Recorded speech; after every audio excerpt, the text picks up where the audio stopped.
ذرائع کے مطابق جمعہ کو آئی سی سی کرکٹ ورلڈ کپ کے آغاز سے قبل ہندوستان آسٹریلیا کے خلاف 3 میچوں کی سیریز کھیلنے کے لیے تیار ہے۔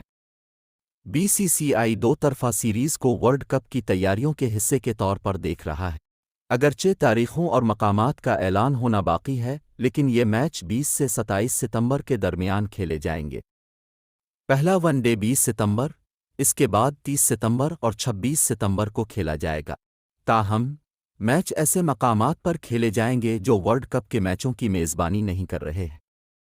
ورلڈ کپ کے کھیل احمد آباد، چنئی، ممبئی، دھرمشالہ، دہلی، پونے، بنگلورو، حیدرآباد، لکھنؤ اور کولکتہ میں ہوں گے۔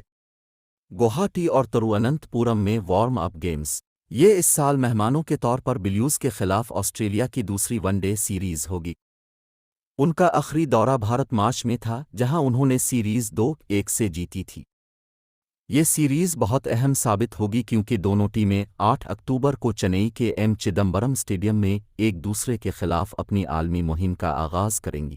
بی سی سی آئی کے سیکریٹری جیشا کے مطابق دو طرفہ سیریز نئے میڈیا رائٹس کے تحت کھیلی جائے گی، جبکہ اس بات کی بھی تصدیق کی گئی ہے کہ موجودہ میڈیا رائٹس اگست کے آخر تک کسی نتیجے پر پہنچ سکتے ہیں۔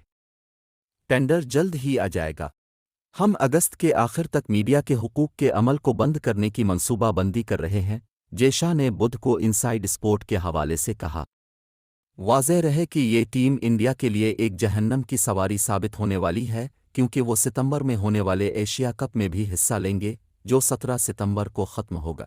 آسٹریلیا کے خلاف ون ڈے سیریز کے اختتام کے ٹھیک بعد، ہندوستان کرکٹ ورلڈ کپ 2023 کے پہلے وارم اپ میچ میں 29 ستمبر کو انگلینڈ سے مقابلہ کرے گا۔ ستمبر کے مہینے میں بہت کم آرام کے ساتھ، یہ دیکھنا ہوگا کہ یہ مصروف شیڈول ہندوستان کو جسمانی یا ذہنی طور پر بھی متاثر کرے گا۔